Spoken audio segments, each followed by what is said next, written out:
Hey guys, today we're going to do a best and worst of Hobart, Tasmania, where I've just come back from over the last week. I was only there for 4 days, however, this is what I found the best and worst part of Hobart.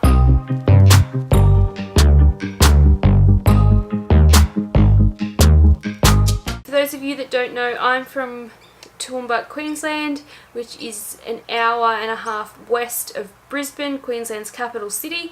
So we drove from Toowoomba to Brisbane at 4 o'clock in the morning, got to Brisbane, jumped on Virgin Australia to fly, flew from Brisbane down to Hobart, arrived at around 12:30 local time. Once we arrived in Hobart, we collected our bags and went and picked up our hire car from Budget, jumped in the car and drove to our accommodation.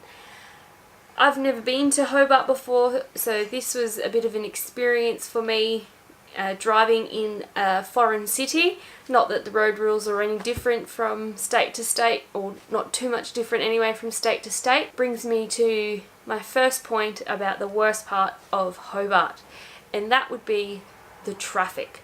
The traffic was crazy, was mayhem at around 5 o'clock in the afternoon. When we first got to Hobart, it wasn't so bad because it was around lunchtime and it was a weekday, so there wasn't too much traffic around, which probably led us into a false sense of security. Because we hadn't eaten lunch, we decided we would unpack the car and then drive into the city of Hobart. So I drove into Hobart, or we were in the middle of Hobart, and we drove in to where we thought we would find some food, and I'm pretty sure I got a speeding fine. The streets in Hobart are 50, and everywhere that I'm used to in Queensland is 60. So that was a bit of an eye-opener as well. Pretty sure I'm waiting for a speeding fine to come for that one, but we'll wait and see on that. When we got into the city of Hobart, there was construction everywhere and traffic everywhere. It took us about 20 minutes just to do a lap of the city. And it's not a very big city, but it was mayhem. We then decided, nope, we'll go and walk. We'll go drop the car back at the hotel.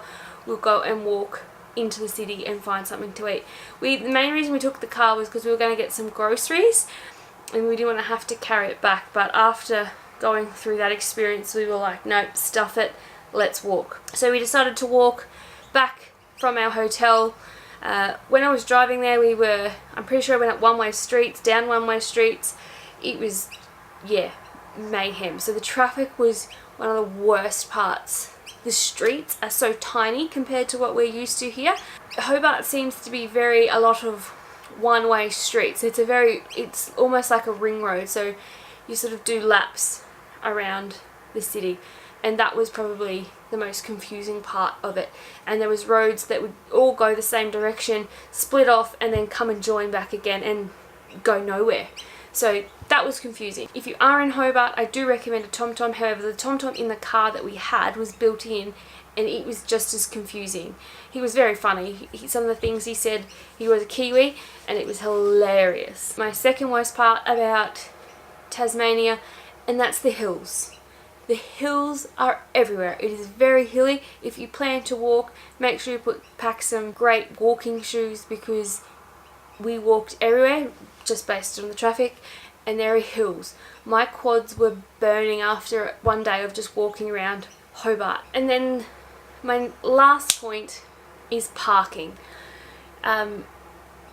Trying to park anywhere in Hobart was a nightmare. $2.80 an hour. I think you just... Oh, it's 2 hour parking, so 7 days a week, 8 till 8. As well. So really my three worst parts of Hobart all has to do with traffic and parking and cars. When we tried to park anywhere, you couldn't find a park. You went into a car parking area and you had to try and work out how long you were going to be there for, and then try and work out how much that would cost you, then purchase a ticket. And then one of the gentlemen there, we asked about how it worked, and he said don't bother because the parking inspectors knock off at 5:30 and they don't bother checking after 5:30, but you've got to buy parking until 8 p.m. So that was bits that really weren't the worst part of Hobart, but they weren't a great experience either, was when we would try and find somewhere to eat of a night time, like a restaurant. All the restaurants are very small in Hobart, so while they were small, it was packed and it was really hard to find somewhere to eat. The cruise ships that kept coming in and out of Hobart, it was always packed. Because of the cruise ships coming in and out all the time, it did make it more difficult to find somewhere to eat that wasn't packed. But if we looked around for long enough and you were willing to try different things, we could always find something. So that was pretty good. So let's get to the good things of Hobart. And there's a lot, but I've only really done my top 3 here.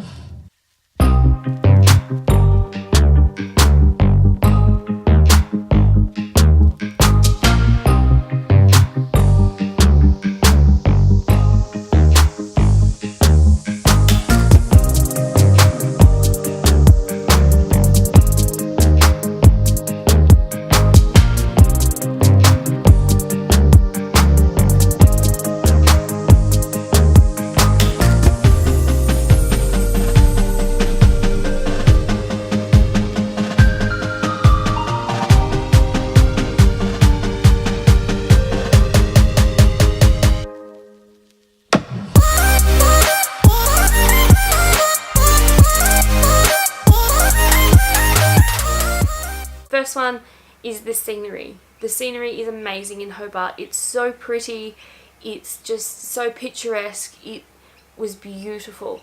It was cloudy for the first few days that we were there. The sun did come out on Saturday, which was nice, but it also rained in the afternoon. But it was beautiful. It was about 30 degrees most of the days. The last day when we left on the Sunday was about 16, so that was a bit fresh. But other than that, it was really pretty. It was amazing. It wasn't too cold to walk around, and because we were walking, we would generally get a little bit hot anyway, so it made for an ideal temperature in the afternoon. The sun doesn't set in summer until about 8:30, which made it really confusing, and it was good because the days were long, but you were in bed by 9:30 and it was still light out. So I don't know how parents down there do it with kids. The next one that I really loved about Hobart was the seafood. I'm a big seafood person, so the fresh seafood down there was beautiful. There was, every second shop was an oyster bar or some version of a seafood shop. On the Constitution dock there was seafood punts, and they had some of the freshest seafood. I will say though that it is a little bit more expensive to what I'm used to here in Queensland. We have really nice seafood here and it's plentiful, but not quite as expensive. The oysters down there are huge, the Tasmanian rock oysters, and not that I'm a fan of oysters, so I didn't try them, but I could only imagine that they would be fresh and great as well. This brings me to probably my favourite part about Hobart, and that's the Salamanca markets. We decided we'd hit the markets up, and we were probably lucky we went early because a cruise boat had just arrived the night before and it was unloading and everyone was getting off ready to go to the markets. So we hit the markets up early, around 8 o'clock, and we were told it didn't open until 8:30, but we were like, we'll just go check them out anyway. Went and checked them out and they were really good. It's probably the best way to really probably experience what Tasmania has to offer in terms of fresh produce. The people from My Kitchen Rules from Tasmania, they were there and they were selling truffles. It's probably the first time I've actually seen a truffle in real life and had it and smelt them, and it was just amazing to be able to have that experience as well. Fresh fruit, fresh seafood, fresh juices, it was just divine, the market. And then of course the souvenirs, which you can see over here, some of the souvenirs we got, the quoll and the Tasmanian devil. The markets were huge. It goes for about 1 kilometre along one road, and there's just everything that you could possibly even imagine would be there. Clothes, shoes, handbags, food, souvenirs, everything. So it was really good, the market. So I'm glad we got to see a part of Tasmania.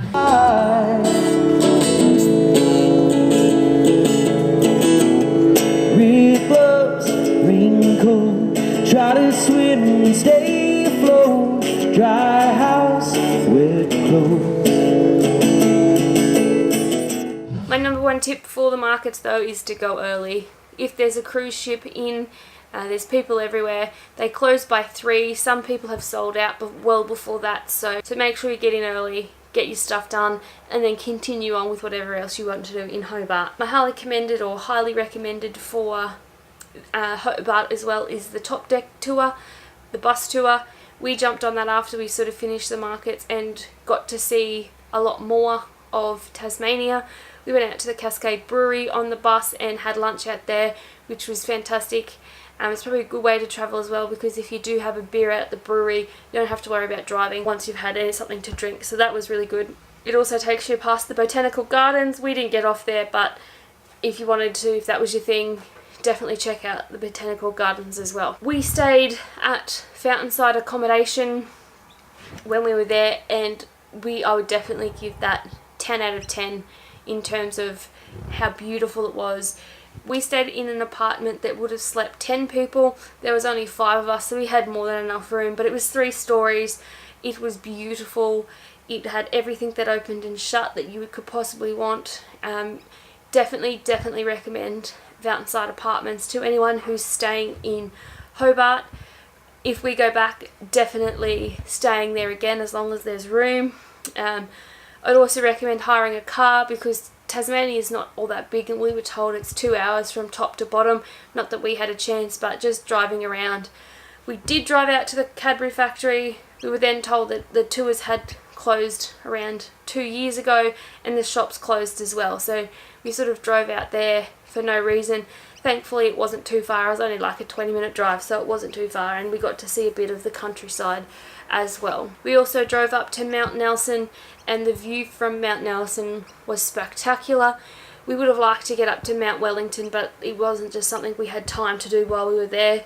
But definitely recommend checking out Mount Nelson, and next time we go back we're going to be checking out Mount Wellington. Only to spend probably a little bit more time there and a little bit more time exploring the northern region of Tasmania.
Concludes my wrap up of Hobart, Tasmania. It was beautiful to actually see Tasmania and the scenery and all the things that Hobart had to give us, so looking forward to going back. Until next time guys, thanks for watching. Don't forget to hit that like button and don't forget to subscribe. Until the next one, peace.